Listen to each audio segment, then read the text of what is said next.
Agriculture organisation है, उसने ये अपना डेटा शाया किया है कि दुनिया में जो है वो महंगाई का जो 50 साला रिकॉर्ड जो है वो टूट गया। और हमने पेट्रोलियम प्राइसेस का पूरा असर जो है वो अवाम के ऊपर पास ऑन नहीं होने दिया। अगर पेट्रोलियम लेवी पूरी लग जाती और अगर 17% सेल टैक्स लग जाता तो कीमतें जो है वो 170 रुपए से ऊपर होती। हमारी हुकूमत ने इकदामात लिए जिसके बायस चीनी की कीमतों के ऊपर जो है वो 60 रुपए की कमी हुई है। इस बार डेलिबरेटली सिंध हुकूमत ने वो शुगर मिलें जिन्होंने क्रशिंग भी शुरू की थी उनको भी बंद करवा दिया। जो सूबाई हुकूमत है उसने नाअहली की ऐनक लगाई हुई है, पैसा बनाने के ऊपर सब लगे हुए हैं। सिंध हुकूमत, साई सरकार क्या कर रही है वहां पर? साई सरकार क्यों जो सिंध के किसान की जो है वो दुश्मन बनी हुई है? बिस्मिल्लाहिर्रहमानिर्रहीम, अस्सलाम वालेकुम। आप देख रहे हैं सीधी बात बीनर सलीम के साथ। नाजरीन, आज एक बार फिर साबित हो गया कि इस हुकूमत को अवाम की रत्ती भर परवाह नहीं है। आज एक बार फिर साबित हो गया कि एहसास प्रोग्राम चलाने वालों को पाकिस्तान की अवाम का रत्ती भर एहसास नहीं है। अब क्या हो गया? अब यह हुआ है कि बिजली फ्यूल एडजस्टमेंट की मद में महंगी कर दी। बिजली की कहानी यह है कि भाई दिसंबर की फ्यूल एडजस्टमेंट में 4.74 पैसे पर यूनिट बिजली महंगी होगी, जिसके पैसे हमें देने पड़ेंगे। मगर मजे की बात पता क्या है? पेट्रोल सस्ता नहीं किया। पेट्रोल की कहानी यह है कि जब हुकूमत चीख चीख कर प्रेस कॉन्फ्रेंसेस में हमें पिछले कुछ हफ्तों में बताया करती थी कि पेट्रोल इसलिए महंगा हो गया है क्योंकि आलमी मंडी यानी इंटरनेशनल मार्केट में पेट्रोल महंगा हो गया है। उस टाइम पर महंगा पेट्रोल हमें मिल रहा था कोई $82 पर बैरल। अब आज की तारीख में जब मैं आपसे रूबरू हूं, आपसे मुखातिब हूं, तो इंटरनेशनल मार्केट में आलमी मंडी में वही पेट्रोल $68 पर बैरल पर चला गया है। आलमी मंडी में जब पेट्रोल महंगा हुआ तो पाकिस्तान में पाकिस्तान तहरीक इंसाफ ने, इमरान सरकार ने बोला कि क्योंकि आलमी मंडी में पेट्रोल महंगा है लिहाजा हमें महंगा करना पड़ेगा। लेकिन आज जब आलमी मंडी में पेट्रोल सस्ता हुआ तो यही इमरान सरकार हमें कह रही है कि हम पेट्रोल सस्ता नहीं करेंगे, बल्कि जितने पैसे पेट्रोल सस्ता होना था उतने टैक्सेस लगा करके पेट्रोल की कीमत को बरकरार रखा गया। मजे की बात यह भी है कि ओगरा ने यह सिफारिश दी थी कि भाई 8 से 9 रुपए आप पेट्रोल सस्ता कर सकते हैं क्योंकि हमें इंटरनेशनल मार्केट से पेट्रोल सस्ता मिल रहा है। मगर इमरान खान ने अपनी आवाम को, अपनी सिसकती बिलकती पाकिस्तानी आवाम को रिलीफ देने से बेहतर अपने खजाने को भरना फौकियत समझा। ये गोल्डन अपॉर्चुनिटी थी किसी के लिए भी, किसी भी शख्स के लिए जो कि हुकूमती बेंचेस पर था और वो ये चाहता था कि जी आवाम को उसका रिलीफ दिया जाए।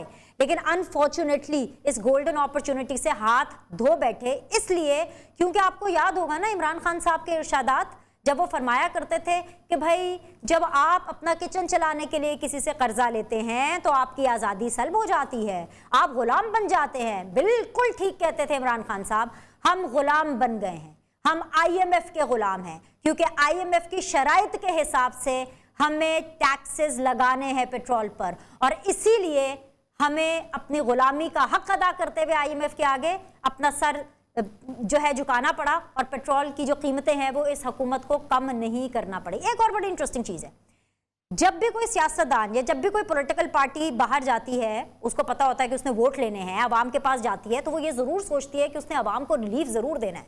आखिर फिर क्या वजह है कि यह हुकूमत अवाम को रिलीफ देने के बारे में रत्ती भर स्ट्रेस नहीं ले रही है? उसका खुलासा भी कर दिया, वो भी हमने नहीं किया, वो भी हुकूमती बेंचेस से उसका खुलासा आया और खुलासा करने वाले कोई और नहीं थे, मीडिया के डार्लिंग, हुकूमत की डार्लिंग शेख रशीद साहब थे।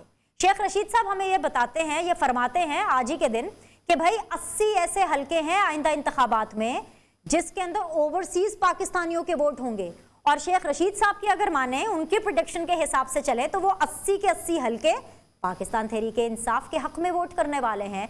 और अगर हम इस चीज को माने जो कि शेख रशीद साहब कह रहे हैं तो अगला इलेक्शन तो पाकिस्तान तहरीक इंसाफ जीत जाएगी क्योंकि 80 हलके ओवरसीज पाकिस्तानियों के और पूरे के पूरे ओवरसीज जो हैं वो तो पाकिस्तान तहरीक इंसाफ के दीवाने हैं। सो इसीलिए शायद इमरान खान पाकिस्तान की सिसकती बिलकती आवाम को रिलीफ देने में इंटरेस्टेड नहीं है और उनका सारा फोकस ओवरसीज पाकिस्तानियों पर है।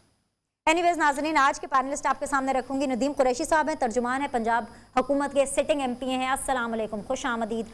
मुझे ज्वाइन किया जी बैरिस्टर आमिर हसन साहब ने, रहनुमा है पाकिस्तान पीपल्स पार्टी के, ऑपोजिशन बेंचेस से हैं। कैसर शेख साहब है, सिटिंग MNA है, PMLN से हमें ज्वाइन कर रहे हैं, end of course he will be with us very shortly on Skype. तीनों मेहमानों को खुशामदीद, बहुत बहुत शुक्रिया ज्वाइन करने के लिए। नदीम कुरैशी साहब, आपसे ही मैं इस शो का आगाज़ करना चाहूँगी। इंटरनेशनल मार्केट में पेट्रोल महंगा, पाकिस्तान में महंगा, समझ में आता है, लेकिन जब आलमी मंडी में पेट्रोल सस्ता हुआ तो हमारी इतनी मजबूरी, इतनी बेबसी, हमारी इतनी गुलामी कि हम उसको पाकिस्तान में सस्ता नहीं कर पा रहे हैं। IMF की इतनी गुलामी, और वो भी इमरान खान जैसा लीडर कर रहा है, ज्यादती नहीं है? बिस्मिल्लाहिर्रहमानिर्रहीम। देखिए बेनिश, वो कहा है ना किसी ने कि तकदीर के काजी का फतवा है अजल से, है जुर्म ज़ईफ़ी की सजा बरगे मफाजा। ये IMF नामी वर्ड को पाकिस्तान में इमरान खान ने मुतारिफ नहीं करवाया। मेरे पास इसका सीधा जवाब भी है, लेकिन मैं चूंकि आपने दो चीज़ों को मिक्स कर दिया, आपने पेट्रोलियम मसनूआत के रेट्स को, टैक्सेस को, और फिर शेख रशीद साहब की उस स्टेटमेंट को जो उनसे क्वेश्चन किया गया, उन्होंने क्वेश्चन का आंसर किया, आपने वो उस चीज़ों को मिक्स करके, ज़ाहिर है आपने इंट्रो देना था, इंट्रो ही प्रोग्राम की जान होता है, और आप ये हमले हम पर नहीं करेंगे तो कौन करेगा। मैं आपको एक चीज़ अर्ज कर दूँ, आने वाले 1 से 1.5 माह में आपको पेट्रोलियम मसनूआत में कमी भी नजर आएगी। आपने देखा कि जब इंटरनेशनल मार्केट में रेट्स बढ़े तो पेट्रोलियम लेवी भी कम की गई और टैक्स भी जीरो किया गया। जहां मुआशी तौर पे हम आज खड़े हैं, कोई चीज मुझसे तो शायद पोशीदा हो सकती है, आपसे पोशीदा नहीं है, आपकी हर चीज पर नजर है, और जो इंटरनेशनल सौदे होते हैं पेट्रोल के, वो उनकी इंप्लीमेंटेशन में 40 से 50 डेज लगते हैं। अभी पाकिस्तान में जो पेट्रोल आ रहा है उन्हीं रेट्स पर आ रहा है जो आज से 40-45 दिन पहले की कीमतें थी।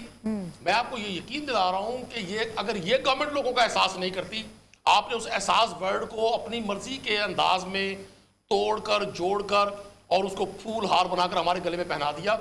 वाकई अगर पाकिस्तान तहरीक इंसाफ लोगों का एहसास नहीं करती तो फिर कोई शख्स एहसास नजर आ रहा है सर, नजर आ रहा है। आप बिजली महंगी करें, आप पेट्रोल सस्ता ना करें, हम अपनी मर्जी से अल्फाज का चुनाव भी ना करें, सुभान अल्लाह माशाअल्लाह, लेकिन नजर आ रहा है आप लोग को कितना एहसास है। हाँ। मुश्किल वक्त है जी, और पाकिस्तानी कौम ने हमेशा मुश्किलात का मुकाबला किया है। हाँ। मैं आपको लॉजिकली दो चीजें अर्ज कर रहा हूँ। आप आने वाले 1.5 से 2 माह में देखेंगे पेट्रोलियम मसनूआत भी कम होंगी, अच्छा, और इस महंगाई के जिनको भी बोतल में कम करने की कोशिश की जाएगी, अच्छा, और की जा रही है। हाँ। बहुत सारे मेजर्स लिए गए, हाँ। मतलब जिस पेट्रोल पर लेवी 18 से 20% हुआ करती थी और सेल टैक्स हुआ करता था, वो सारा इसी गवर्नमेंट ने खत्म किया ताकि लोगों पर बोझ ना बढ़ सके। और ये इंटरनेशनली जो रेट्स हैं, आज हम ग्लोबल विलेज में हैं, ऐसा मुमकिन नहीं है कि दुनिया में किसी चीज की कोई और कीमत हो और हम कोई और कीमत रखें। हम खुद महंगाई की विक्टिम है। बारहा हर प्रोग्राम में मैं कहता हूँ, क्योंकि मैं मिडिल क्लास को रिप्रेजेंट कर रहा हूँ, मैं भी पेट्रोल डलवा कर अपनी गाड़ी नहीं सर, आप इलेक्शन लड़के आए हैं सर, देखिए गलत बयानी ना करें, आप कैसे विक्टिम हो सकते हैं? आप मिडिल क्लास को रिप्रेजेंट कैसे कर सकते हैं? आप इलेक्शन लड़के आए हैं। पाकिस्तान में इलेक्शन कैसे लड़ा जाता है, कौन सी क्लास इलेक्शन लड़ती है, वो हम सबको पता है सर। आम बंदा इलेक्शन नहीं लड़ता, रिजर्व सीट्स पे आप आएंगे, मर्दों की रिजर्व सीट्स होती हैं। आपको एक अर्ज कर दूं, ये किसी आप अपना कंपैरिजन ना करें, अपना कंपैरिजन जरूर कर रहे हैं। कन्वेंस ये पर्क्स मिलते हैं, देखिए आप MP हैं सर, तो आप अपना कंपैरिजन ना करें ना, आम बंदे का कंपैरिजन करें। ये मिसकोट होगी चीजें। किसी MPA MNA को कोई फ्यूल नहीं मिलता, आपको पर्क्स नहीं सिवाय मिनिस्टर के किसी को नहीं मिलता। मैं आपको बता रहा हूं ना जी, आपके चलिए, बट इवन देन आप नॉर्मल मिडिल क्लास तो नहीं है ना, जो शख्स इलेक्शन लड़के आता है वो नॉर्मल मिडिल क्लास होता है सर। मैं बिल्कुल नॉर्मल मिडिल क्लास हूं, मुझे ये कहने पे ना कोई आ रहा है, और जो लोग मेरे हल्के से ताल्लुक रखते हैं, जो मुझे चलो जी, आप जैसी मिडिल क्लास और हो पाकिस्तान में, और आप जैसी मिडिल क्लास और, मैं तो बस यही दुआ दे सकती हूँ। है जी, मुकम्मल कर लें। देखिए मैं आपको एक अर्ज करूं, हमने देखना ये है कि ये क्या ये मुश्किलात सिर्फ पाकिस्तान में, कोविड के बाद जो हालात बने, अब आपको कोविड में भी गुस्सा आएगा। अभी अब फिर एक फ्लैश दुनिया में आ रहा है जहां लोग अब सोच रहे हैं कि फिर एक लॉकडाउन सर गुस्सा आएगा क्या? मैं तो 2 दिन से कोविड की जो रिपोर्ट आई है ऑडिटर जनरल की, उसके ऊपर अपना गुस्सा निकाल चुकी, पर जवाब कोई नहीं मिल रहा। आप सर बातें ही ऐसे कर रहे हैं। मैं ज़ाती तौर पे समझता हूं कि ये मुश्किलात इंशाल्लाह कम होने की तरफ जाएंगी। हमें लोगों को उम्मीद का पैगाम देना है। इलेक्शन से 1 महीना पहले तो कम हो जाएंगी ना? क्या फरमाया आपने? इलेक्शन से 1 महीना पहले तो कम हो जाएंगी ना मुश्किलात? देखिए इलेक्शन से 1 महीना पहले कम हो या अगले महीने कम हो, इन्होंने अब ग्रेजुअली कम होने की तरफ जाना है। पाकिस्तान की आप एग्रीकल्चर जो प्रोडक्शन है वो देखें, पाकिस्तान के फार्मर की स्ट्रेंथनिंग देखें, जो पॉजिटिव चीजें हैं पाकिस्तान की, आप सारी उस इंडस्ट्री को, जो इंडस्ट्री कंस्ट्रक्शन इंडस्ट्री से रिलेटेड है और उसकी जितनी बाई इंडस्ट्रीज हैं, आप उनकी प्रमोशन देखें। आप पाकिस्तान की टेक्सटाइल इंडस्ट्री की प्रमोशन देखें। आपने प्रोग्राम के 20% चीजों पर भी ले करें, पॉजिटिव शो करना है। दूध और शहद की नहरें बह रही हैं पाकिस्तान के अंदर, एग्रीकल्चर डिपार्टमेंट हमारा तरक्की कर रहा है, आसमान से बातें कर रहा है, डिपार्टमेंट की लोगों को नौकरियां मिल रही हैं। आपकी गंदम, आपका चावल, आपका चना, आपकी कपास, जिस पर आपका पूरा मुल्क चल रहा है, जिसकी वजह से पाकिस्तान पूरी दुनिया में पॉपुलर था। एक जमाने में एक्सपोर्ट किया करता था और फिर बाद में इंपोर्ट पे लगे। मैं उनकी बात कर रहा हूं। बहुत अच्छा पाकिस्तान चल रहा है, बहुत अच्छा। चाय पीजिए जी, इनके लिए चाय रखिए जी। अस्सलाम वालेकुम, कैसे शेख साहब, आपको आवाज आ रही है? अस्सलाम वालेकुम सर, सवाल रखूं? जरा ऑडियो चेक दे। अच्छा जी, अब कैसर साहब सवाल तो मैंने कुछ और करना था, लेकिन अब पीटीआई ने तो मुझे बता दिया कि मैं किसी और पाकिस्तान में रह रही हूँ और इनका पाकिस्तान कोई और है। इनका वो पाकिस्तान है जहाँ पे दूध और शहद की नहरें बह रही हैं, सब कुछ ठीक हो जाएगा अगले 1 महीने में। लेकिन जिस पाकिस्तान में कैसर शेख साहब मैं रह रही हूँ, वहां पे अनफॉर्चुनेटली मुझे आज ये बताया जा रहा है कि भाई 80 जो हल्के हैं उसके अंदर ओवरसीज पाकिस्तानियों का वोट है। अगला इंतखाब ओवरसीज पाकिस्तानियों का होगा इस लिहाज से कि वो वोट कर सकेंगे और इमरान खान बड़ी आसानी से वो 80 हल्के जीत जाएंगे और हुकूमत बना लेंगे। तो सर आपके लिए बड़ा स्ट्रेस होने वाला है, क्योंकि आपको ओवरसीज पाकिस्तानी वोट क्या डालेंगे, आपको तो अपने शायद इधर के पाकिस्तानी भी वोट ना डालें, क्योंकि आपने इधर पाकिस्तान के जो पाकिस्तानी हैं उनको इंटैक्ट रखने के लिए क्या लाहे अमल तैयार किया है। ऑपोजिशन का क्या किरदार है सर, बताइए। 2000 रुपए फी वोट वीडियोस चल रही है पूरे पाकिस्तान में। बिस्मिल्लाहिर्रहमानिर्रहीम। देखिए बात सुनिए, आप जिस पाकिस्तान में रह रही हैं ना, मैं भी उसी पाकिस्तान में रह रहा हूँ और देख रहा हूँ कि हालात क्या हैं। और मैं हैरान हूँ कि ये कितना, यानी बार बार एक ही बात करते जा रहे हैं। पिछले 4 साल से तो यही कह रहे हैं ये कि हालात अब बेहतर होने वाले, अगले महीने हो जाएंगे, अगली सहमाई पे हो जाएंगे। तो पहली बार तो आपने ये बात सुनी नहीं, और घबराइए मत, ये सारा कह रहे हैं। लेकिन जब से ये असल में ये नाअहल हुकूमत है, इनको कॉम्पिटेंस नहीं, ना इनकी कोई प्लानिंग है। देखिए मैं आपको बताऊं, मेरे साथ ही थे असद उमर जो इनके सबसे ओपनिंग बैट्समैन थे और बड़ा याराना बातें करते थे। वो कहते थे कि हमने इसलिए डॉलर को चेंज किया कि एक्सपोर्ट हम बढ़ा लेंगे। अब बताइए 120 रुपए पे हमने छोड़ा और आज 176 रुपए 176 है डॉलर, और 55 रुपए के बढ़ने के बाद भी एक्सपोर्ट तो बढ़ी नहीं। ऑलमोस्ट जो करंट अकाउंट था ना, अभी पहले 4 महीने में 5.1 अरब डॉलर हो गया, जिसपे ये बड़े नाज करते थे। लेकिन मैं ये बातें तो चलो इकोनॉमिक्स की हैं, ये कई बार इनसे बात भी हो चुकी है। अब आम बंदे का जो हालत है ना, जो लेकिन उसको तनख्वाह तो वही मिलती है।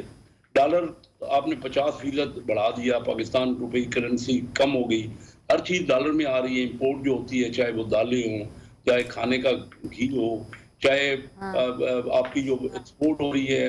अब गंदम की प्राइस दुनिया में ना ये कम से कम 110 रुपए किलो हो गई है। और ये अगले 3-4 महीने में जैसे ये फसल आएगी ना, या देखिएगा ये स्मगल हो जाएगी इनका, या जखीरा लोग कर लेंगे।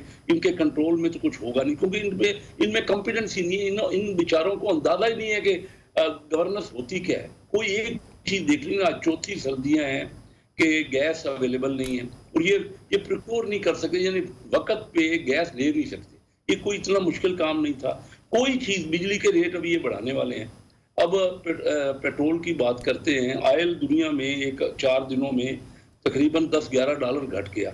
यानी ब्रेंट का रेट आज $70 है, जो 81-82 182 था।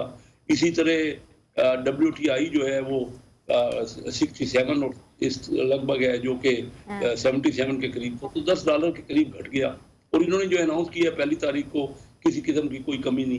दुनिया में प्राइस कीमत बढ़ जाए तब ये कहते हैं बढ़ गई, और जब घट गई तो क्योंकि IMF ने इनके ऊपर ये शर्तें लगा दी है। इन नायल हुकूमत सही नेगोशिएट भी नहीं कर सकी। IMF उनको ये बता ही नहीं सकी कि अगर ये सारी शर्तें हम आपकी मान लेंगे तो लोगों का हमारे यहाँ क्या बनेगा। उन्होंने ये कह दिया कि हर महीने, यही तो सर मैं आपसे पूछ रही हूँ सर, यही तो पूछ रही हूँ। कॉम्पिटेंसी सिर्फ हुकूमत की नहीं है, ऑपोजिशन की इनकॉम्पिटेंसी नहीं है ये, कि ऑपोजिशन भी तो कुछ नहीं कर रही है। सर आप क्या कर रहे हैं? इन्होंने ओवरसीज वोट ले लेने, इन्होंने बना लेनी अगली दफा हुकूमत। आप फिर यही मंजन लेकर के सारे प्रोग्राम्स में और प्रेस कॉन्फ्रेंसेस करते रहेंगे। और हाँ, खबर दे दूं सर आपको, सॉरी खबर दे दूं कि भाई पंजाब हुकूमत ने डिसाइड कर लिया है कि जो अभी जो बल्दियाती इंतखाब होने वाला है ना, ये कोई 4-6 महीने के अंदर, ये वो EVM के थ्रू करा रहे हैं। और अगर ये EVM के थ्रू हो गया तो आपका सारा फोकस इधर लग जाना है और आपने फिर जनरल इलेक्शन को भूल जाना है और फिर आप कहेंगे कि जी हमारे साथ धांधली हो गई। लेकिन अगर EVM में अगर धांधली, लेकिन कोई मुल्क भी क्या अफोर्ड कर सके, लोग कैसे अफोर्ड करेंगे? लोग तो बिलबिला उठे हैं इनकी पहली हुकूमत से। अब मतलब ये ओवरसीज पाकिस्तानियों के वोटों की बात कर रहे हैं। अब बताइए मुझे कि जो अपने मुल्क में खुद मान रहे हैं कि हमारे मुल्क में लोग हमसे नाराज हैं, तो किस हुकूमत की बात कर रहे हैं? ओवरसीज पाकिस्तानी तो पहले ही बाहर रह रहे हैं, उनके तो ये हालात इतने खराब नहीं है। देखिए ना, आज ही फिगर्स आपने देखी होंगी कि पूरे यूरोपियन यूनियन में 4.5% हमारे 11% हुई है। अब तनख्वाहें हमारी तो पाकिस्तान रुपए में है और है कीमतें डॉलर में बढ़ती हैं। बैरिस्टर साहब अस्सलाम वालेकुम, खुशामदीद, बहुत बहुत शुक्रिया ज्वाइन करने के लिए। सर जलसे की तो पहले मुबारकबाद भी एक्सेप्ट कर लें, और कहते हैं ना कि कामयाबी वो होती है कि मुखालफीन भी उसकी तारीफ़ करें। तो आज फवाद चौधरी साहब आपके कल होने वाले यौम तासीस के जलसे की तारीफ़ कर रहे थे कि भाई बड़ी अच्छी बात है, पाकिस्तान पीपल्स पार्टी जो है वो अब एक फेडरल जमात बनती हुई नज़र आ रही है, और साथ ही साथ नून लीग को लगा भी गए कि भाई नून लीग को भी ज़रा सेंट्रल पंजाब से बाहर आना चाहिए। तो मुखालफीन भी आपकी तारीफ़ कर रहे हैं। बिलावल ने कल ये बोला कि भाई ऐसा तो हो नहीं सकता कि जी ग्लासगो के अंदर वोट डले और यहाँ पे लाड़काना में हो जाए, लेकिन सर ये होने जा रहा है। ओवरसीज 80 हल्के इमरान खान को वोट देने वाले हैं, बल्दियाती इंतखाब पंजाब में EVM से होने वाला है, क्या कर लेंगे आप? देखिए बिनिश, जो भी हुक्मरान आता है बदकिस्मती है पाकिस्तान में, ये दुनिया भर में, लेकिन पाकिस्तान में बिलखुसूस उसकी कोशिश होती है कि मैं आ गया हूँ और अब वापस जाने का नहीं है। सही। चलिए इस हुकूमत से पहले मैं पिछली हुकूमत की बात करता हूँ। 2018 भी हम जीतेंगे, 2023 में भी हम हुकूमत बनाएंगे। ये वज़रा की 3-4 साल गर्दान रही, और भाई ये और उनका क्या हाल हुआ, और यही गर्दान आजकल हमारे ये दोस्त उसे ये तो आप भी आजकल कर रहे हैं कि अगली हुकूमत हमारी होगी। चले बहरहाल खुशगुमानियों में मुब्तला रहने से तो कुछ नहीं होता। देखिए बात इतनी है बिनिश के कल अगर आपने पेशावर के अवाम को लाखों की तादाद में देखा है, उधर 2 जमातें पहले जलसा कर चुकी हैं और उनकी हालत और उनके फुटेजेस भी आपके पास हैं, समझ आ जाएगी। और वो जो उधर 10 साल हुकूमत का रिकॉर्ड कायम करके बैठे हुए हैं, तो उनसे बेजार लोगों ने कल शरीक होकर बता दिया कि पाकिस्तान का निज़ाम मज़ीद इस तरह नहीं चल सकता। देखिए अगर EVMs के ज़रिए और ओवरसीज़ पाकिस्तानी इसके ज़रिए हुकूमत बनाने के प्लान है, तो फिर इसका मतलब है कि ये मेरे ख्याल से ग्राउंड रियलिटीज़ को जानते नहीं हैं। मैं आपके सामने सिर्फ एक बात रखता हूँ, हुकूमत हमेशा जांची जाती है अवामी मसाइल के ऊपर। आपने पेट्रोल की कीमतों का जिक्र किया, आप ऑयल प्राइसेस का जिक्र किया, $68 पर बैरल है। हमारे दौर में ये कीमत $148 पर बैरल तक गई, और हमने पेट्रोल दिया 118 रुपए में, ज्यादा से ज्यादा, फिर नीचे भी आई कीमतें, और हम बिजली का यूनिट देते थे 4 रुपए पर यूनिट।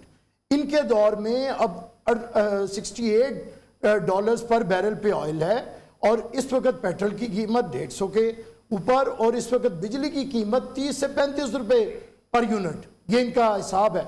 और हम आम आदमी को, जो गरीब आदमी था, उसके लिए हमने बिजली सब्सिडाइज करके तकरीबन ₹1.80 पर यूनिट पे रखी हुई थी। तो बताने का मकसद ये है कि पीपल्स पार्टी के दौर में आटा 16 रुपए किलो था, आज की हुकूमत के दौर में आटा 90 रुपए किलो। हमारे दौर में मिली सर जी, दोबारा हुकूमत आपको फिर भी नहीं मिली। बहरहाल वो तो ऐसे ही है, तो ये तो अवाम ने देनी है, और अल्लाह खैर करे, अल्लाह मालिक है। और उसके बाद हमारे दौर में ऑयल प्राइसेस जो थी, ये जो घी होता है, 120 रुपए तक गया, और आजकल वो जनाब 400-460 तक जा चुका है। तो मैं समझता हूँ कि जब आपने हुकूमत का ये हाल किया हो, आज देखें ना, अगर मैं सिर्फ छोटी सी बात करके इसकी करता हूँ, इकोनॉमिक्स की मैं इतनी नहीं करता, आज आप बजट डेफिसिट देखें, करंट अकाउंट डेफिसिट देखें, आप ट्रेड डेफिसिट देखें, आप सर्कुलर डेट देखें, उसके बाद GDP और इकोनॉमिक ग्रोथ नेगेटिव में चली गई, जिसकी वजह से बदतरीन महंगाई, बदतरीन बेरोजगारी, बदतरीन गुर्बत और बदतरीन करप्शन। और मेरी बात सुने, अभी भी अगर ये इस ख्वाब के अंदर मौजूद हैं कि कोई ओवरसीज आएंगे, वो कोई शहजादा आएगा घोड़े के ऊपर और शहजादी को उड़ा के ले जाएगा, ऐसे काम नहीं होते। ये इन्हें ख्वाबों में रहने दे। ये लोग तो अब इलेक्शनों से भागते फिरते हैं, ये लोग गलत फॉर्म फिल करते हैं कि किसी तरह इज्जत बच जाए, लोग इनके गिरबानों पे हैं।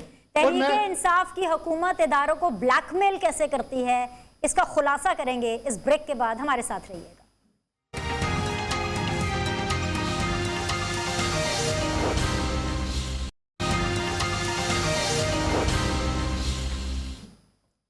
ब्रेक के बाद जो आप लोग को खुशामदीद कहते हैं, नदीम कुरैशी पाकिस्तान तहरीक इंसाफ से, barrister Aamir Hasan Pakistan Peoples Party से, कैसर शेख साहब PMLN से मेरे साथ मौजूद है। तीनों मेहमानों को एक दफ़ा फिर से खुशामदीद कहते हैं। Let's resume the discussion. Break पर जाने से पहले हम बात कर रहे थे ना कि खुलासा करेंगे कि किस तरह हुकूमत जो है वो अपने इदारों को, अपने आइनी इदारों को ब्लैकमेल करती है। खबरों की माने, खबरें आ रही हैं, ज़रा इसकी तस्दीक भी कीजिएगा नदीम कुरैशी साहब, कि इलेक्शन कमीशन की फंडिंग हुकूमत ने रोक दी है। बताइए क्या ये खबर सच है? क्या आप ये करने के मजाज हैं क्या आप ये कर सकते हैं? उसकी वजह ये बताई जा रही है, खबरों की माने, कि अगर इलेक्शन कमीशन ने आइंदा इंतखाबात ईवीएम से कराने हैं तो फंडिंग मिलेगी, अगर ईवीएम से नहीं कराने तो फंडिंग नहीं मिलेगी। सर, क्या आप ये ऐसा कर सकते हैं? देखिए बेरिश, क्या कोई इदारा ऐसा कर सकता है कि कॉन्स्टिट्यूशन ऑफ पाकिस्तान उसकी डोमेन का तयन करता हो, और इलेक्शन कमीशन एग्जीक्यूटिव एजेंसी एक इदारा है कि जो पार्लिमान कानून बनाएगा उसने उसके ऐन मुताबिक अमल करना है। कोई भी इदारा पाकिस्तान में हो, वो इलेक्शन कमीशन हो, वो FIA हो, वो PI हो, वो खुद अपनी कानून साजी नहीं कर सकता। वो नहीं कर सकता, ठीक है। ये कानून बनाने की जिम्मेदारी पार्लिमान के पास है। पार्लिमान जब ये कहती है कि इस मुल्क में क्या इलेक्शन कमीशन ने सर आपको इनकार कर दिया है कि वो ऐसा नहीं करेगा? मैं भी आपको पहले तो मैं आपकी इस खबर की तरदीद करता हूँ, ऐसा कुछ नहीं है, कोई फंड्स नहीं रोके गए। खबरें हो सकती है, खबरें तो अच्छी भी और बुरी भी, जाहिर है खबर नहीं होगी मार्केट में तो आप कैसे गुफ्तगू करेंगे और मैं कैसे आपकी खिदमत में यहाँ बैठाऊंगा। खबर होती है तो बात आगे चलती है, लेकिन इस तरह की कोई बात नहीं है। हाँ, ये ज़रूर है कि जब हमारे अपोजिशन के दोस्त इलेक्शन कमीशन के वकील बनकर और एक बेचारगी की कैफियत तारी कर रहे होते हैं मुल्क पर के जी EVM इसकी इम्प्लीमेंटेशन बड़ी मुश्किल है, ये तरीकाकार अच्छा नहीं है, तो उस वक्त वो अपने उस दोनों एजेंडाज की, एक तो उस मोटो की, उस बयानिए की कि जी वोट को इज्जत दो, की खुद तदीद कर रहे होते हैं। दूसरा, वो हर उस इंतखाब को जिसमें जीतने वाला सफाइयाँ पेश करता है और हारने वाला ना सिर्फ इदारों पर इल्ज़ाम लगाता है बल्कि नताइज तस्लीम करने से भी मुनकिर होता है, उसके हवाले से वो डिट्रैक्ट कौम को कर रहे होते हैं। अब पाकिस्तान की पार्लिमान ने एक कानून मंजूर कर दिया कि हमने इलेक्ट्रॉनिक वोटिंग मशीन से लोगों के हक के राय दही के तरीकाकार को आगे लेकर चलना है, इंतखाबी नताइज बनाने हैं, तो अल्टीमेटली गवर्नमेंट की डिमांड होगी कि इलेक्शन कमीशन उस पर अमल दरामद करे। नहीं, आप कीजिएगा, आराम से तसल्ली से अर्ज कीजिएगा जरा। अब मेरी बारी, अब मैं आपको कुछ कहना चाहती हूँ। जो वकालत कर रहे हैं ना, जितना दुख दर्द आपके दिल के अंदर और जितनी कदर और कीमत आपकी ओवरसीज पाकिस्तानियों के लिए इस टाइम पर आपके दिल में उभर रही है ना, ये वो ओवरसीज पाकिस्तानी होते हैं सर। क्योंकि जब ये पाकिस्तान में होते हैं ना, नौकरियां तलाश कर रहे होते हैं, स्ट्रगल कर रहे होते हैं, तब हुकूमत इनके लिए कुछ नहीं करती। लेकिन जैसे ही ओवरसीज पाकिस्तानी मुल्क से बाहर चले जाते हैं, पाकिस्तान का बॉर्डर क्रॉस करते हैं, बाहर से पैसे भेजना शुरू करते हैं, रेमिटेंसेस भेजना शुरू करते हैं, तब आप इनके लिए इस तरह की कानून साजियां करते हैं कि इनको किस तरह से दबोचा जाए, किस तरह से अपने घेरे में लिया जाए। वरना पाकिस्तान में आज भी पता क्या है, तब्दीली सरकार की आंख के नीचे, इमरान खान की सरकार की आंख के नीचे एक फेक खबर आती है। एक फेक खबर आती है कि भाई बहरीन के अंदर, पुलिस के अंदर कुछ भर्तियां दरकार हैं। रावलपिंडी के अंदर जम्मे गफीर एक दफ्तर के बाहर लग जाता है। जब लोग पहुंचते हैं नौकरी के हसूल के लिए कि किसी तरह वो पाकिस्तान से बाहर चले जाएं क्योंकि वो जॉबलेस हैं, मेरी बात पे नहीं यकीन आता ना, मत माने, दिखाएं जी राना साहब, इनको दिखाइए एक फेक न्यूज रावलपिंडी के ऑफिस की, जहां पर यह कहा गया कि भाई बहरीन के पुलिस के अंदर कुछ भर्तियां दरकार हैं, और लोग चले गए क्योंकि पाकिस्तान के अंदर उनके पास नौकरियां नहीं है। पाकिस्तानियों को यह पता चल गया कि भाई अगर आप ओवरसीज पाकिस्तानी होंगे, पाकिस्तान से बाहर जाएंगे, बाहर जाके मेहनत मजदूरी करें, वहां पे पेट्रोल पंप्स पर काम करें या किसी और मुल्क की पुलिस के अंदर काम करें, कुछ भी मीनियल जॉब करें या हाई लेवल जॉब करें, वहां से जब आप पैसे पाकिस्तान भेजेंगे तब आपकी वक़्त होगी, तब आपके लिए पाकिस्तानी कानून साजी करेंगे। ये सर, ये देखिए, ये बेरोजगारी का आलम है। ये है वो हुकूमत जो इसने वादा किया था कि पता नहीं कितनी लाखों नौकरियां देंगी। एक फेक खबर है सर, ये फेक खबर। और इंटरव्यू के लिए लाइन देखिए कितनी लगी हुई है, कि मतलब इतनी लाइन तो मुझे लगता है कि शायद आप लोगों के किसी जलसे के अंदर बंदों की नहीं लगी होगी। ये है हकीकत। कैसर शेख साहब, क्या ये आलम देख करके भी, बेरोजगारी का ये आलम देख करके भी, महंगाई का ये आलम देख करके भी ऑपोजिशन को जगाना पड़ेगा? क्या आप खुद से भी कुछ करेंगे सर, या आपका भी सीजन है कि अब आपने बस इलेक्शन से 3 महीने पहले ही उठना है? विनेश, मैं आपकी बात से इत्तेफाक करता हूँ कि जो हालत है, पहली बात तो ये है कि ओवरसीज पाकिस्तानियों को भी पूरे हालात पाकिस्तान का पता है, क्योंकि वो अपने अजीज़ों को जब रकम भेजते हैं तो उनको पता है कि उनके अजीज़ व अकारब किस कसम पुरसी की आलम में यहाँ पाकिस्तान में रह रहे हैं। ये कहना कि वो इनको वोट देंगे, इनकी भूल है। बहरहाल वो सामने आ जाएगी बात, क्योंकि उनको सब इल्म होता है। वो तो अपने लोगों को जो पैसे भेजते हैं उनको पता है वो किस तरह पूरे होते हैं, और वो बड़ी मेहनत करके और रीडबल करके अपनी एफर्ट करते हैं। और दूसरी बात आपने जो कही ना, इसमें कोई शक नहीं कि अपोजिशन का ये भी काम है। जब हम अपने हल्कों में जाते हैं ना, तो बार बार लोग हमें कह रहे हैं कि आप क्या कर रहे हैं, तो हमें भी कुछ ना कोई सिर्फ बातें नहीं करनी है, हमें प्रैक्टिकली, हम ये तो कहते रहे पहले दिन से, इनको चार्टर ऑफ इकॉनमी कहते रहे कि आए बैठे, चलो आपको कुछ समझ नहीं है तो हमसे ही सीख लें, हम आपको बता देते हैं। फाइनेंस कमेटियों में भी बैठते हैं, पब्लिक अकाउंट कमेटियों में भी देखते हैं ना, आपने देखा कि ऑडिटर जनरल ऑफ पाकिस्तान ने किस तरह ये निशानदेही की है कि जो कोविड का पैसा आया वो भी सही तरह खर्च नहीं हुआ, और जो चीजें खरीदी गई वो भी खाने पीने के काबिल नहीं थी। अब ये इस हुकूमत की नाअहली का मुझे सिर्फ ये बता देना, मेरे दोस्त बैठे हैं नदीम कुरैशी साहब और बड़े जोश जज्बे से बात करते हैं, इन 3.5 सालों में कोई चीज बता दें इन्होंने की किया। ये तो अब तवक्को कर रहे हैं ओवरसीज पाकिस्तानी पे या ईवीएम पे कि हम वहाँ पे कोई धांधली वांधी कर लेंगे। जिस तरीके से इन्होंने ये बिल पास कराया, अब उसको बार बार कह रहे हैं कि कानून बन गया है, तो सबको पता है कि जिस तरीके से हुआ है, जितना जल्दी जो अंदाजा किया गया कि 33 बिल इन्होंने रोड रोलर किया है उसको, और किस अंदाज से। तो मेरा मकसद ये कि दे आए तो थे 50 लाख लोगों को नौकरियां देने, 50 लाख घर बनाने और 1 करोड़ नौकरियां देने। तो कौन सी नौकरियां, ये आपकी फिगर्स आ रही हैं कि गुर्बत पहले से बढ़ गई है, महंगाई का तो खैर अंदाजा ही नहीं है जो कुछ हो गया है। मैं ये समझना चाह रहा हूँ कि कोई ना बिजली के रेट बढ़ रहे हैं, पेट्रोल के रेट बढ़ रहे हैं, गैस जो है, मैं तो सर ये समझना चाह रही हूँ कि हुकूमत का तो मुझे पता नहीं है, लेकिन ऑपोजिशन को, अगर ऑपोजिशन सीखनी है ना तो वो इमरान खान जो ऑपोजिशन में था ना उसको देख लेते। अगर इमरान खान आज भी ऑपोजिशन में होते और ये सारे ब्लंडर्स पीएमएलएन या पाकिस्तान पीपल्स पार्टी कर रही होती, मैं दावे से कह सकती हूँ, लिख कर दे देती हूँ आपको एफिडेविट के ऊपर, इमरान खान आप लोगों को सुख का सांस ना लेने देते। बैरिस्टर आमिर हसन साहब, आज फारूक हबीब साहब आ गए आप लोग का सुख खराब करने। सर आ रही हूँ, फाइनल कमेंट्स के लिए आऊंगी सर आपके पास, मुझे आगे बढ़ना पीपल्स पार्टी की तरफ, अगले सेगमेंट में आऊंगी आपके पास। फारूक हबीब साहब आपका सुख खराब करने पहुंच गए, मुजम्मल असलम साहब आपका सुख खराब करने के लिए पहुंच गए। उन्होंने तमाम तर तोपों का रुख अपना सिंध की तरफ किया और इल्जाम लगाया, इतना बड़ा इल्जाम, बातें आपकी इतनी बड़ी बड़ी हैं बैरिस्टर साहब, और आप लोग असल में खाद को जखीरा कर रहे हैं ताकि एक आर्टिफिशियल बहरान पैदा हो। सिंध के अंदर हुकूमत नाम की कोई चीज नहीं है, सिंध आपसे संभाला नहीं जा रहा और आप दावा कर रहे हैं कि अगली हुकूमत पाकिस्तान पीपल्स पार्टी की होगी। देखें, आपने खुद केपीके और पेशावर के जलसे के बारे में बता दिया। जलसा तो मैग्नीट्यूड में होता ना सर विनेश, जहाँ पे ये हाल हुआ है कि जिधर से ये बड़ा अपना इंकलाब का दावा लेके उठे थे, वहाँ पे इनके साथ जो हो गया, अब इन्होंने क्या करना था। देखिए, पाकिस्तान के अंदर कोविड आए तो सिंध हुकूमत की वजह से, महंगाई हो तो सिंध हुकूमत की वजह से, चीनी महंगी होती है सिंध हुकूमत की वजह से, खाद महंगी होती है सिंध हुकूमत की वजह से, पाकिस्तान के अंदर करप्शन है तो सिंध हुकूमत की वजह से। मेरा ख्याल है अब ये तमाशा जो है ये वही है, वो जो बच्चे छोटे होते वो कहानी नहीं सुनते थे हम लोग कि भाई तुम पानी गंदा कर रहे हो, उसने कहा पानी तो आपकी तरफ से आ रहा है, तो उसने कहा तुम्हारी माँ ने मेरी, तो मेरे ख्याल से ये बेतुकी किस्म की इनकी बातें हैं, इनके पास यही है। देखिए बेनिश, हम लोग अगर पॉइंट स्कोरिंग पर लगे रहेंगे तो ये काम बनने का नहीं है, मुसीबत कुछ और है। अभी आपने ये फुटेज दिखाई है बेरोजगारी की, गुर्बत के जो हालात हैं, महंगाई के जो हालात हैं, ये जो जालिम सरमायादाराना निज़ाम है इसने पाकिस्तान के अवाम को तबाह करके रख दिया है।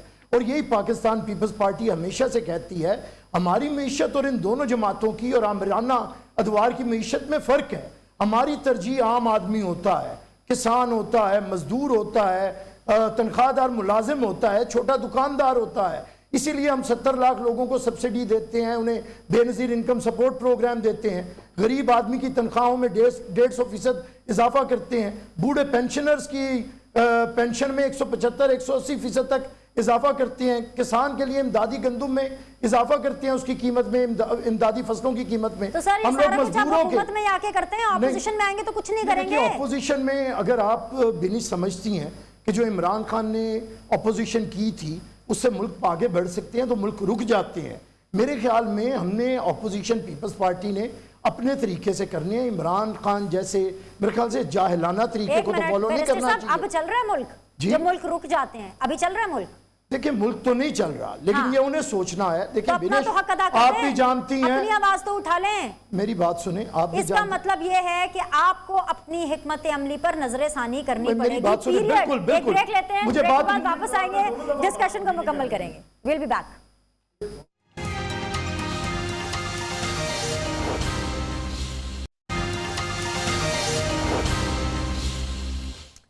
वेलकम बैक जी। फाइनल राउंड ऑफ डिस्कशन है बैरिस्टर आमिर हसन, कैसर शेख, नदीम कुरैशी साहब के साथ। जी बैरिस्टर आमिर हसन साहब, आप अपने शिकवे शिकायतें प्रोग्राम्स में दूर कीजिएगा, अवाम के शिकवे शिकायतें दूर ना कीजिएगा। MQM भी आपके खिलाफ सड़कों पर आ रही है, वो सारे लोग इत्तेहाद हो जाएगा। 11 दिसंबर को ऑल पार्टीज कॉन्फ्रेंस है, आपके लिए मुश्किलात दर मुश्किलात। नहीं, देखिए सिंध के हवाले में मैं तो सारे जानते हैं, इत्तेहाद पहले भी था, MQM, GDA ये सारे इकट्ठे थे, इवन PTI, PMLN, JUIF, इन्होंने हमारे खिलाफ मुश्तरका कैंडिडेट दिए हैं और हम 2/3 अक्सरियत लेके आए हैं, तो हमें इस पर घबराने की कोई बात नहीं। वहाँ की परफॉर्मेंस है, अवाम जज करेंगे। लेकिन असल बात बिनिश जो है, हम लोग प्रोग्राम्स में आते हैं बातें करके, मैं समझता हूँ ज़्यादा ज़रूरी है कि हमें सबको एक मुश्तरका जद्दोजहद करनी है इस जालिम सरमायादाराना मुआशी निज़ाम के ख़िलाफ़, जो कि जब तक हम मुसावी हकूक़, मुआशी हकूक़ नहीं देंगे उस वक्त तक बात नहीं बनेगी। और इन दोनों जमातों ने हमेशा जो मीशत मुतारिफ करवाई है वो IMF की मीशत है। आज की हुकूमत भी PTI IMF की मीशत के साथ, आज देखे ना किया क्या जा रहा है। इनडायरेक्ट टैक्सेशन के जरिए एक सरमायादार भी साबुन उतने का खरीदता है और एक गरीब आदमी भी उतने का खरीदता है, और हुकूमत टैक्स इकट्ठा करती है सेल्स टैक्स की आड़ में।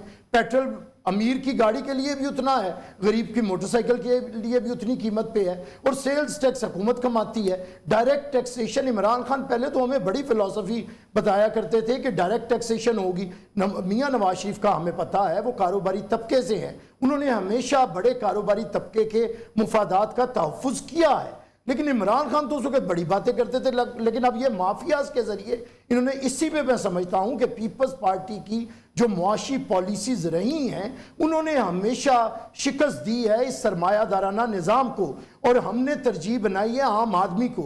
मैं समझता हूँ खुदा के लिए अब बहुत हो गया। तरजीह ना ऑपोजिशन में भी बनाइए ना। अब ऑपोजिशन ये कल तो नहीं है कि हुकूमत मिलेगी तभी हम काम करेंगे। अभी कल तो नून लीग को भी आदत पड़ गई है। अच्छा, इस पे मुझे बात करने दें। आदत पड़ गई है कल तो आप हमारा देख के आए काम करेंगे। हैं, हमारे तो जलसे CM नहीं बनेंगे आवाम के लिए काम नहीं करेंगे। हमारे जलसे तो आप साहब जब तक PM नहीं बनेंगे आवाम के लिए काम नहीं करेंगे। सर वक्त हमारे जलसे तो आप देख रहे हैं। आखिरी बात, PMLN को जगाएं।